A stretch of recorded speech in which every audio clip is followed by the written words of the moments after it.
Brought to you by Techno Camon 30 series.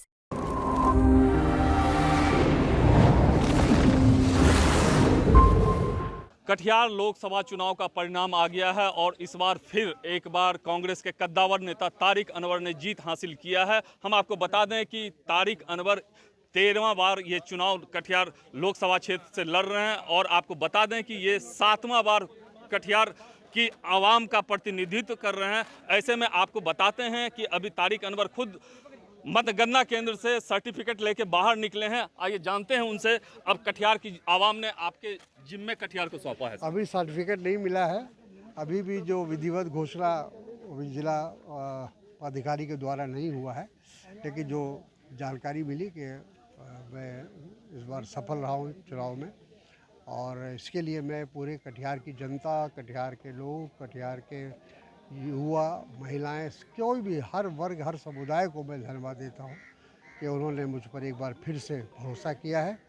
और मैं उनको यकीन दिलाना चाहूँगा कि आने वाले समय में जो भी मुझसे बन पड़ेगा कटिहार के विकास के लिए, कटिहार के नौजवानों के लिए, वो मैं करूँगा, जहाँ तक संभव होगा करूँगा। सर, बहुत बार से आवाम आप पे भरोसा करते आई है और बीच में किसी कारण बस वो आप नहीं आ पाए थे, लेकिन फिर मौका दिया है। जनता को आपसे बहुत ज़्यादा अपेक्षा है। बिल्कुल, मैं उनकी अपेक्षा के अनुरूप उतरने की कोशिश करूँगा, और जैसा मैंने कहा कि जो भी मेरी राजनीतिक हैसियत है, शक्ति है, उसका मैं इस्तेमाल करूँगा और कटिहार के लोगों को मायूस होना नहीं पड़े भविष्य में, ये मेरी कोशिश होगी। सर, कटिहार के साथ साथ अब देश का भी राजनीति टिका हुआ है, कैसे इसको देखते हैं? बिल्कुल, देश की राजनीति तो करीब करीब लोगों ने एक तरह से साबित कर दिया कि जो प्रधानमंत्री मोदी जी का जो नारा था, या भारतीय जनता पार्टी का नारा था, या इंडिया का नारा था, वो खोखला नारा था।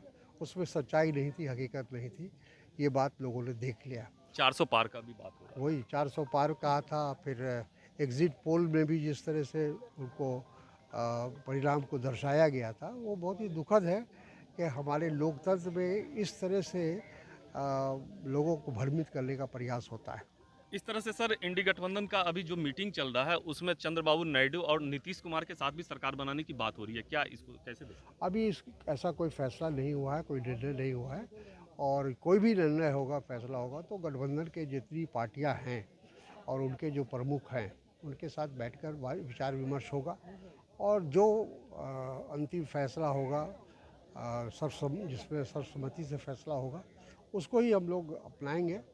और हम लोग इंडिया गठबंधन, पहले भी हम लोगों ने कहा है कि हमारा सिर्फ उद्देश्य सरकार बनाना नहीं है, हमारा मकसद है देश में लोकतंत्र को बचाना है, संविधान को बचाना है। ऐसे में सर, नीतीश कुमार को भी ऑफर दिया जा रहा है प्रधानमंत्री बनने का, जैसा टीवी स्क्रीन पे अभी आ रहा है। मुझे इसकी कोई जानकारी नहीं है।